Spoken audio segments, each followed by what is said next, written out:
For 30 years, everyone believed Vincent Gigante was insane. Tension. FBI agents followed a man shuffling through Greenwich Village in a tattered bathrobe, mumbling nonsense to himself, urinating in the street. Shock. They watched him wander aimlessly, speaking to shadows, drooling on his pajamas. What they didn't know, what nobody knew, was that this lunatic controlled a $100 million criminal empire, commanded 300 killers, and orchestrated murders across New York City. Beat. While America laughed at the crazy mobster, Vincent the Chin Gigante was pulling off the most brilliant criminal deception in history. Greenwich Village, 1985. A man in his late 50s shuffles down Sullivan Street, wearing a bathrobe, so worn the fabric hangs in threads.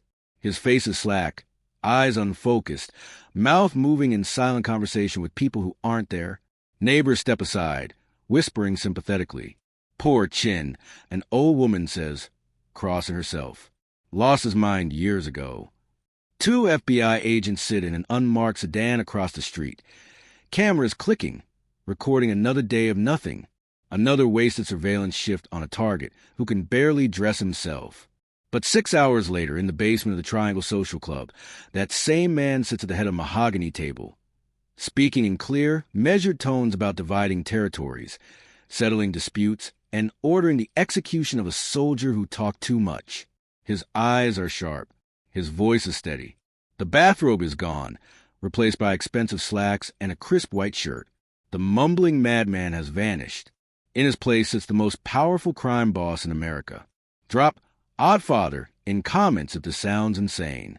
Vincent Louis Gigante was born March 29, 1928, in the tenements of Manhattan's Lower East Side, one of 12 children born to Italian immigrants from Naples.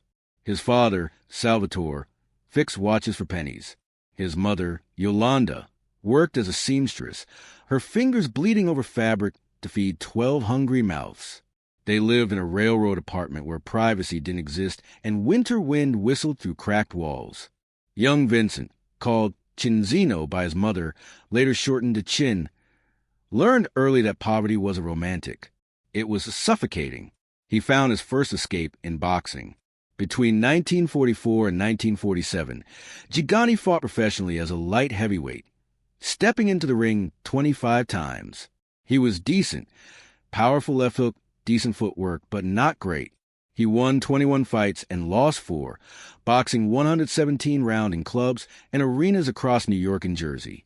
His first professional match was July 18, 1944, against Vic Chambers in Union City, New Jersey. He lost, but he fought Chambers again 3 months later at St. Nicholas Arena and beat him, then beat him again at Madison Square Garden the following year. For a moment, Gigante thought boxing might be his way out. It wasn't. His last fight was May 17, 1947, against Jimmy Slade at Ridgewood Grove Arena in Brooklyn.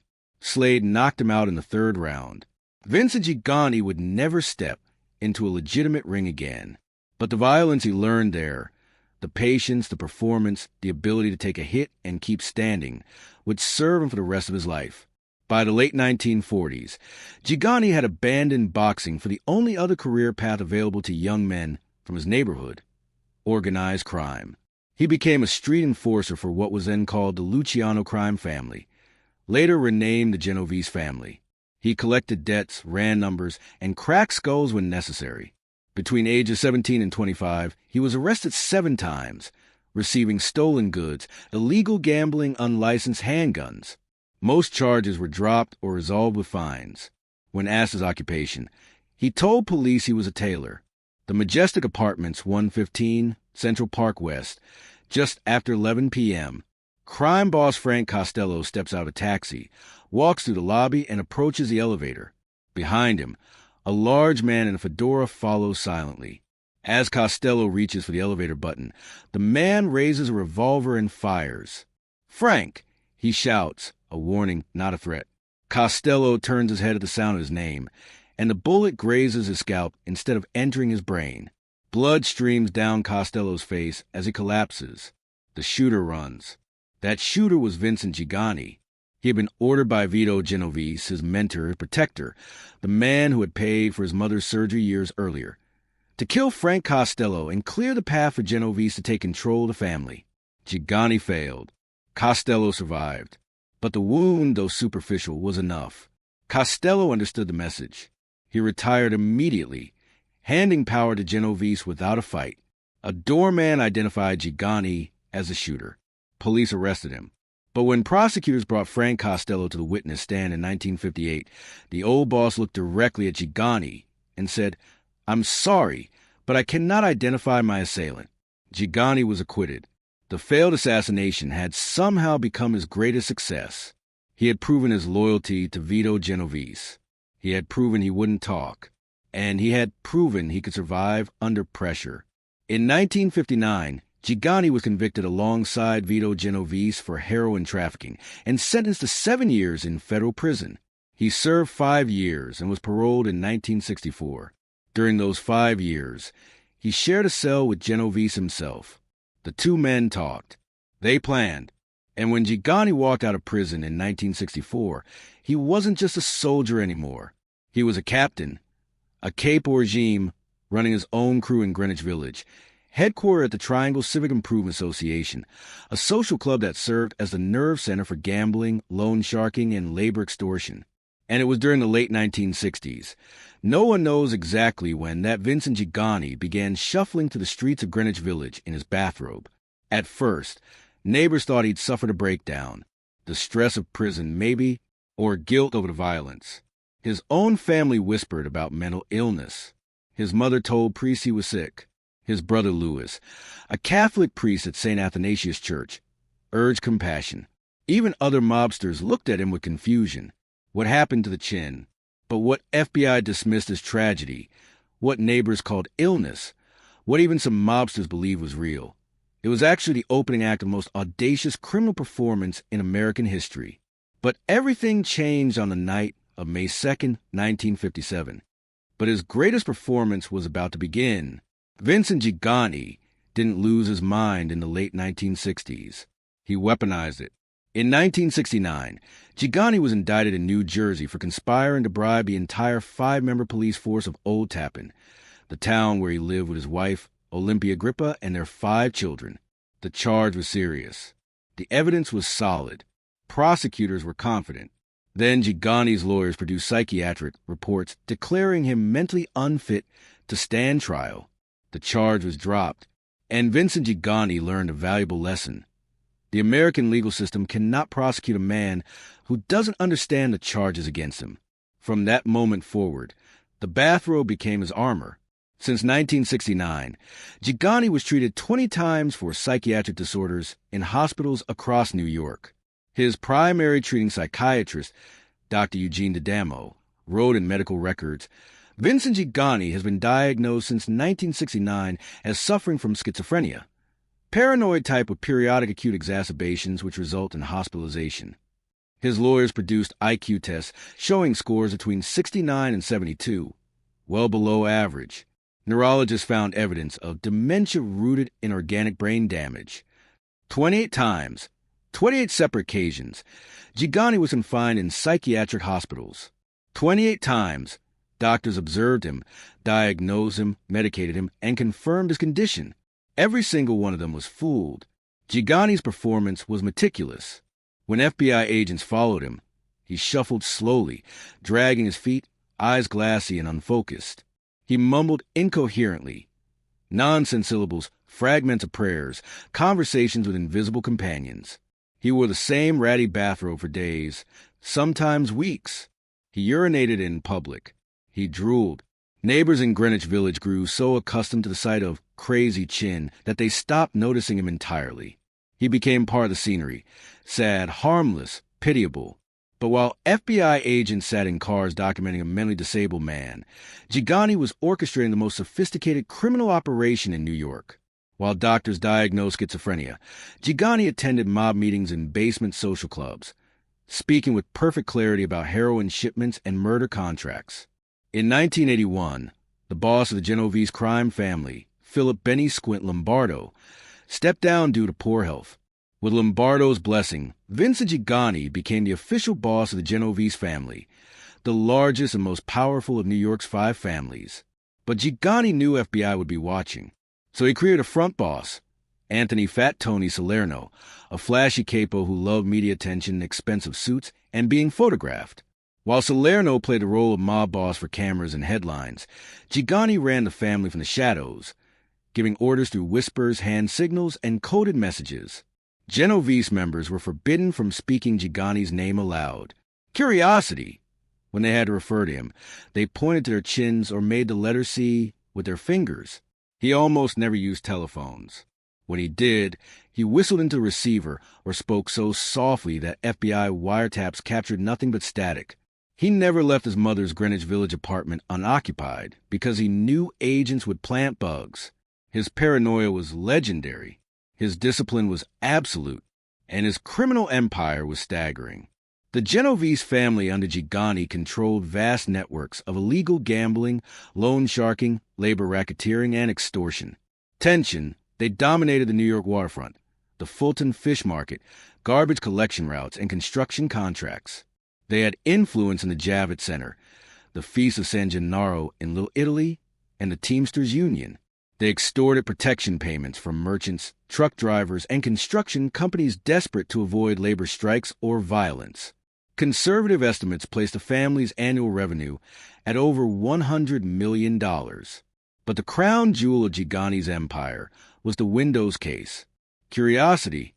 From 1978 to 1990, 4 of New York's 5 crime families, including the Genovese, rigged bids for window installation contract awarded by the New York City Housing Authority. Tension, 75% of the contracts, worth approximately $142 million, were controlled by the mob. Installation companies were required to pay between $1 and $2 for every window installed, a kickback funneled directly to families. It was systematic, ruthless, and invisible to the public. Thousands of windows installed in public housing projects across New York, and every single one paid tribute to men like Vincent Gigante. Every window installed in Manhattan paid tribute to a madman wandering the streets in a bathrobe. Disbelief. Gigante commanded roughly 300 made members and over 1,000 associates. Tension. He ordered murders, settled territorial disputes, and approved new members, all while maintaining a facade of mental incompetence. In 1986, he ordered the bombing assassination of Gambino underboss Frank DeCicco in retaliation for the unsanctioned murder of Gambino boss Paul Castellano. The bomb, planted under DeCicco's car, killed him instantly. The real target, John Gotti, had canceled his meeting at the last minute and survived. By the late 1980s, Gigante was recognized as the most powerful crime boss in the United States. Beat. After John Gotti's arrest and conviction in 1992, some even called Gigante the Capo di Tutti Capi, the boss of all bosses, a title abolished in 1931, but resurrected in whispers to describe his dominance. And through it all, Vincent Gigante shuffled through Greenwich Village in his bathrobe, mumbling to himself. Curiosity, but cracks were beginning to show.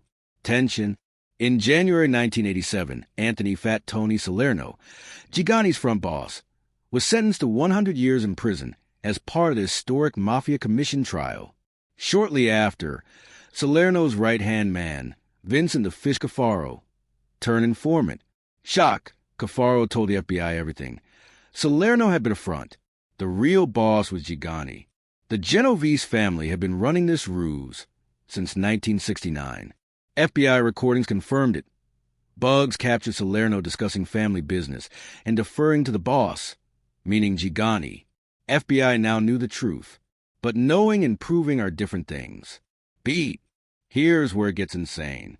FBI had recordings, dozens of wiretaps capturing conversations in social clubs, on street corners, in cars. And in those recordings, Vincent Gigante's voice appeared, clear, coherent, intelligent. Shock. In one conversation intercepted by FBI bugs, Gigante is heard discussing the division of profits from a labor extortion scheme. His voice is steady. His words are precise. He uses complex financial terminology. There is no mumbling, no confusion, no sign of schizophrenia or dementia. That conversation occurred on the same day FBI surveillance photographed Gigante wandering Sullivan Street in his bathrobe, talking to parking meters. Disbelief. The same man. The same day. Two completely different realities. Beat. And yet in courtrooms, psychiatrists continued to testify that Gigante was genuinely mentally ill. His family continued to insist he needed care, not prosecution. And Gigante himself continued performance without breaking character for a single moment in public. Tension. While America laughed at crazy mobster, he controlled a billion-dollar empire. 300 killers answered to a man who couldn't answer simple questions. The bathrobe became his costume. Greenwich Village became his stage. Disbelief. In March 1996, two of the most significant mob turncoats in history testified at Gigante's sanity hearings. Tension Sammy the Bull Gravano, former underboss of the Gambino family who had helped convict John Gotti, took the stand and described attending high-level mob meetings with Gigante. He was sharp, Gravano testified, totally lucid. He understood every detail of the business. He gave orders clearly. There was nothing wrong with his mind. Alphonse Little Al Darko, former acting boss of the Lucchese family, corroborated Gravano's testimony. Beat Darko said Gigante had personally told him the Bathrobe Act was a strategy to avoid prosecution. Other gangsters had asked Gigante directly if he was really sick. Gigante smiled and said, "What do you think?" But Gigante's defense team fought back. Tension. They produced psychiatric reports documenting 28 hospitalizations between 1969 and 1995. They presented brain scans showing abnormalities. They called expert witnesses who testified that Gigante suffered from hallucinations, paranoia, and dementia rooted in organic brain damage. They argued that mobsters were lying to save themselves and destroy Gigante. For years, the legal battle raged. Was Vincent Gigante a criminal mastermind pretending to be insane? Or was he a genuinely sick man being persecuted by ambitious prosecutors? Curiosity. His act was so good.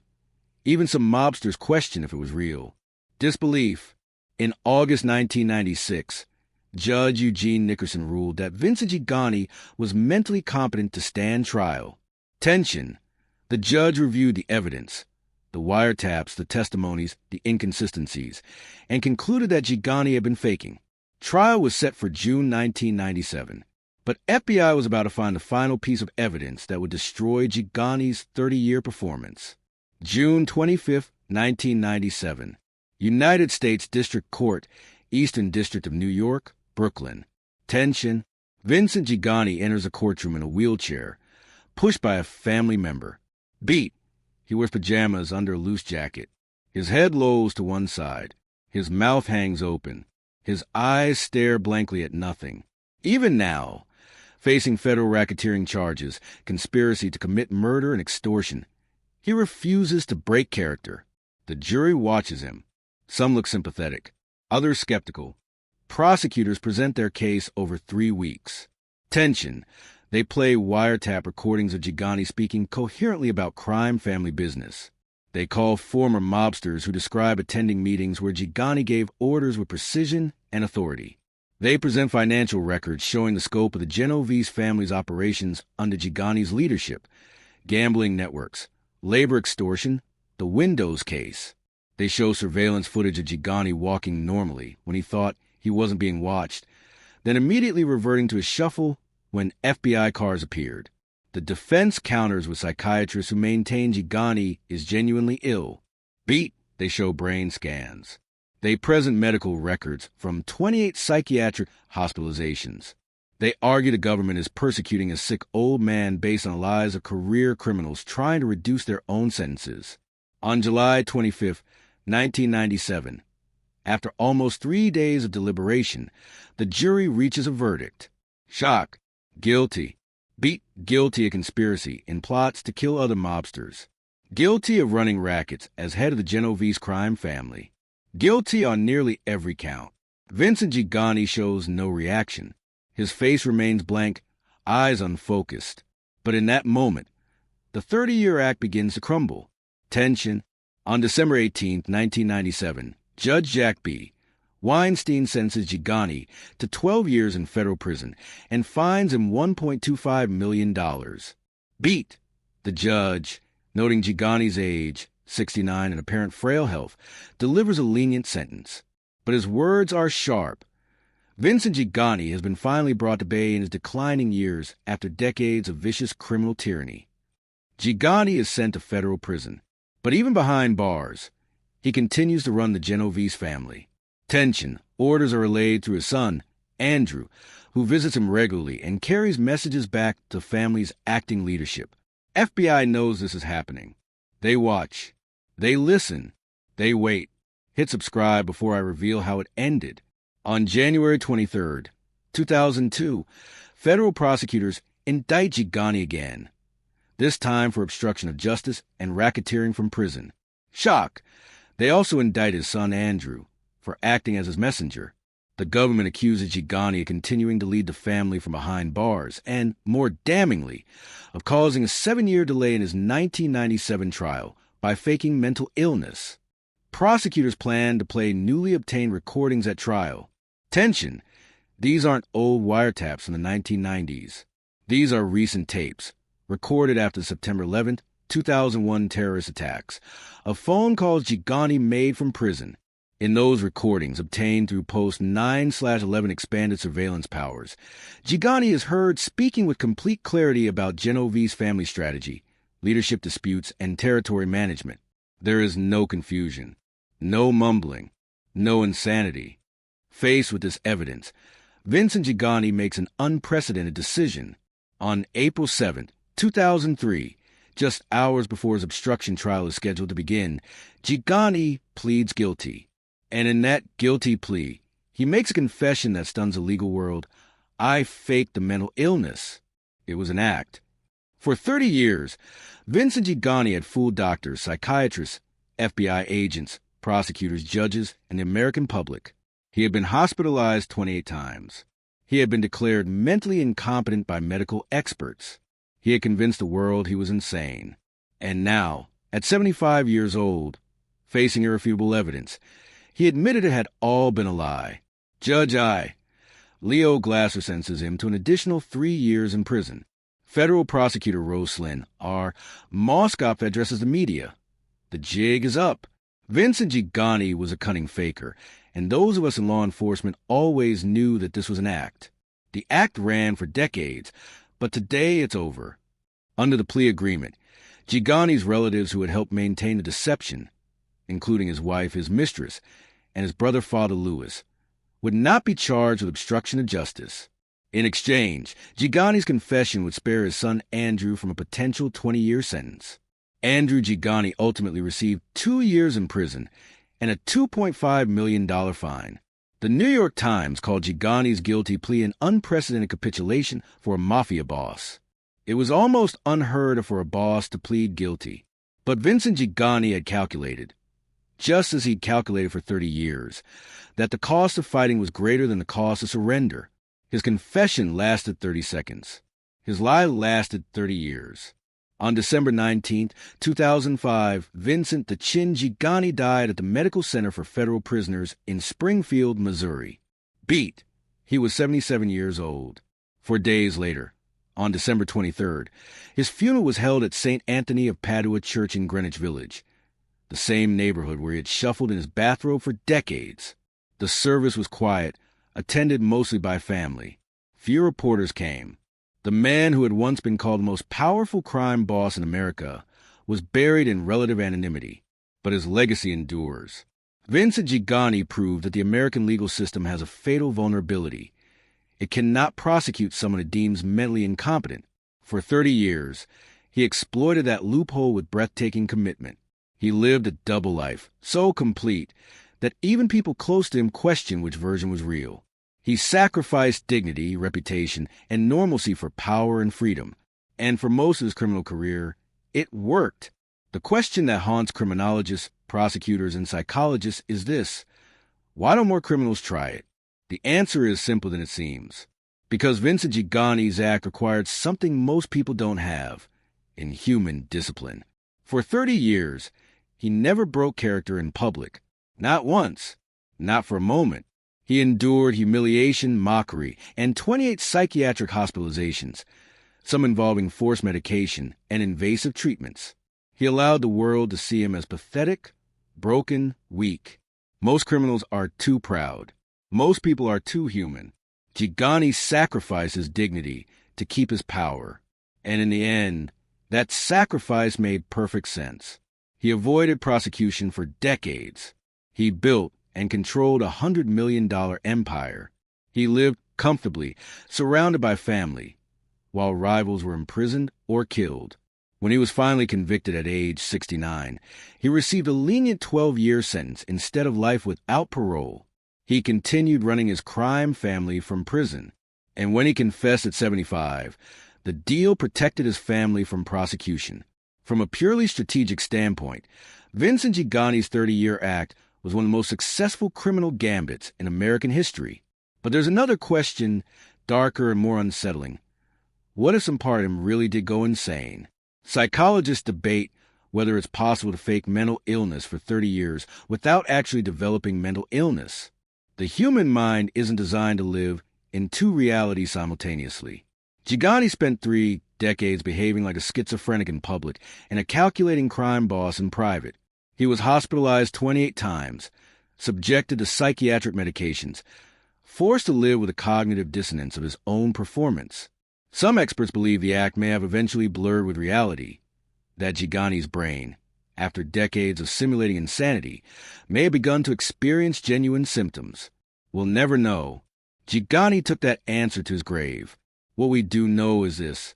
Vincent the Chin, Gigante fooled everyone. He fooled doctors who spent years studying him. He fooled FBI agents who followed him for decades. He fooled prosecutors, judges, and juries. He fooled his neighbor, his enemies, and possibly even some members of his own family. He turned mental illness into a weapon and wielded it with precision for 30 years. And in the end, when the evidence became overwhelming, when the tapes captured his real voice and the walls closed in, he admitted the truth, not because he felt guilty, not because he wanted redemption, but because confessing was the smartest move left. Even his surrender was calculated. Even his confession was strategy. That's why Vincent Gigante's 30-year act makes sense. It wasn't insanity. It was the opposite. It was cold, ruthless, brilliant logic. It was a criminal mastermind understanding the system better than anyone else and exploiting its weaknesses without mercy or hesitation. He didn't fool the system by accident. He studied it, dissected it, and beat it. For 30 years, he was untouchable. And when he finally fell, it wasn't because the act failed. It was because technology caught up. Because post-9/11 surveillance powers gave prosecutors tools that didn't exist when Gigante started performance in 1969. Vincent Gigante wasn't crazy. Disbelief, he was the sanest criminal in the room. And that's what makes his story so disturbing. Your verdict, genius or fraud? Tell me in comments.